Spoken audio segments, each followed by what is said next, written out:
Argentina has both advantages and challenges in the global geopolitical landscape. Argentina is rich in natural resources, including oil, gas, minerals, and agricultural land. Strategic location, Argentina is situated at the southern end of South America, with access to both the Atlantic and Pacific Oceans. Argentina has strong cultural ties with Europe, particularly Spain and Italy, which could provide valuable economic and political connections. Its main challenges are economic instability. Argentina has a history of economic instability, including high inflation, debt crises, and currency devaluations. Political instability.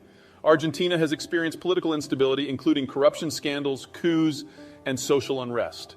While Argentina's location can be an advantage, it can also be a challenge due to the country's isolation from major economic and political centers. Argentina's geopolitical future will be shaped by its ability to manage its internal challenges and leverage its natural resources and strategic location. Argentina could benefit from developing closer ties with Brazil, which could provide a larger market for its exports and help mitigate some of the challenges of geographic isolation. Argentina may also need to adopt more market-friendly economic policies to attract foreign investment and improve its economic stability. Argentina's defining geographic feature is also the bedrock of its success. A series of South American rivers meet and empty into the Atlantic Ocean 1/3 of the way down Argentina's Atlantic coastline. The Rio de la Plata is one of the largest estuaries in the world and a massive commercial hub. The three rivers that merge into it are themselves navigable. The Uruguay, Paraguay, and Parana rivers snake deep into the country's northern reaches, including through most of the populated parts. The river's placement is ideal, directly overlying the Pampas region, the world's fourth largest contiguous chunk of arable, temperate zone agricultural land and one of the world's most naturally fertile. The Parana and Uruguay rivers bracket a slice of territory that is among the world's most productive rangelands. Territory to the river's west is particularly good for corn and soy. To the south, the land dries out and becomes perfect for wheat. The entire Pampas is far enough south of the equator that it sees actual winter, unlike most of the countries farther north in South America.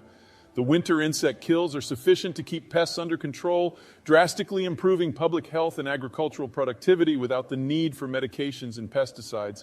The Pampas is the Midwest of South America. Deep indentations in the country's coastline again that Plata estuary make it not only the country's best port, but also place the city in the middle of the Pampas. All the core Argentine territories lie within 500 miles of the capital. Cargo shipments within the core have little choice but to originate or terminate in the capital, and there are no geographic barriers whatsoever within that core zone. Everything naturally gravitates to Buenos Aires. The country's omnipresent plains and plentiful rivers make it easy for the state to project power and gives would-be rebels nowhere to hide. A meaningful amphibious assault is functionally impossible. The southern cone is the most remote populated location on Earth. Back on land to the west of the Argentine core towers the meridional section of the southern Andes, steep-sloped granite peaks so far south of the equator and so high that most boast permanent snowcap.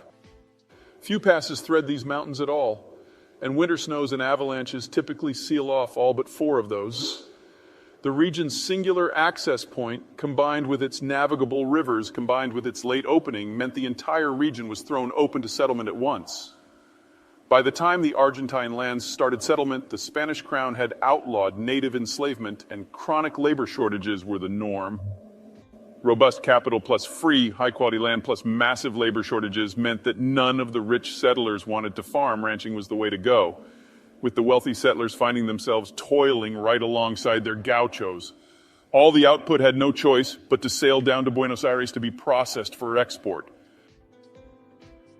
Juan Domingo Perón ascended to the presidency in 1946.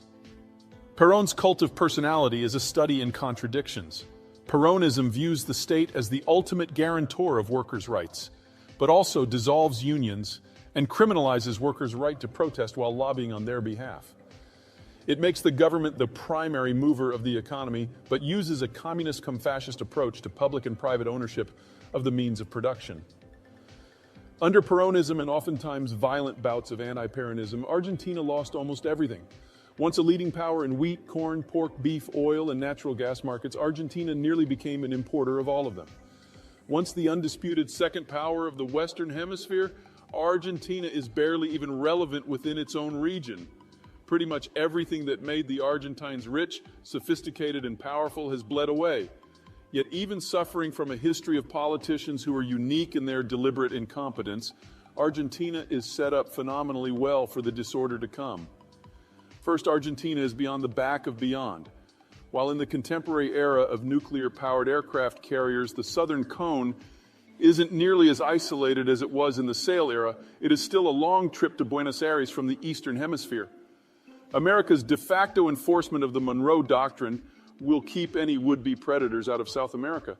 Add Brazil's general discombobulation, and there are no countries on the planet except New Zealand with as good a physical security position as Argentina. Second, and somewhat ironically, despite Argentina's safety, the country remains packed with everything the wider world needs. Despite the recent ravages of Peronist governments in the 2000s and 2010s, the country's export potential for any number of temperate zone agricultural products remains massive. It wouldn't take a very forward-looking government policy to upgrade Argentine output to the point the country could storm into the world's top 10 list of producers or exporters of corn, soy, wheat, poultry, and beef. Argentina also sports significant shale petroleum reserves. While shale deposits are fairly common globally, most of the world's are not all that useful. Most are thin and petroleum poor and located inconveniently far from population centers. Not so in Argentina. Here, they rival those in North America, petroleum dense and proximate to pre-existing oil transport infrastructure already linked to major metropolitan regions. Bringing such fields online would take a few years instead of a few decades. Argentina's coming shale boom probably won't be as transformative as the United States, but it will still be large enough to make Argentina a significant exporter of natural gas and oil, just as it was in the mid-20th century. Argentina already boasts the world's third largest shale oil and natural gas production, behind only the United States and Canada. Argentina is coolly in the top 5 countries globally for solar and wind potential. Every electron green power can generate locally is another bit of petroleum available for export. Even better and rarer, Argentina's population structure is sublime for a country at its stage of development. In part, this is an inadvertent legacy of Peronism. One of Peronism's most pernicious impacts is its subsidization of basic goods. Lower prices for food and electricity encourages the population to use more than they would normally. At first, the government has to pay for the difference, but once the government runs out of money and maxes out its ability to borrow, the cost is passed on to producers.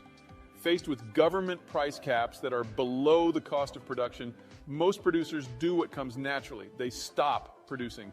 The result is massive state debt, huge distortions in supply and demand, endemic corruption, resource mismanagement on an epic scale, a collapse of the productive sector, and goods shortages in pretty much everything.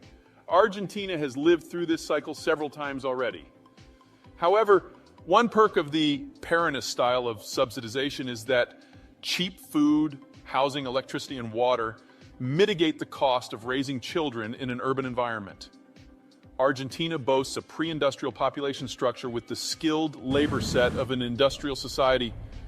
Such a huge proportion of skilled labor compared with the overall population puts Argentina at the opposite end of the scale from Brazil. Even in worst-case circumstances, the Argentines are both young enough and aging slowly enough that they will not face an American-style, much less a European-style retiree budget pinch until 2070 at the earliest.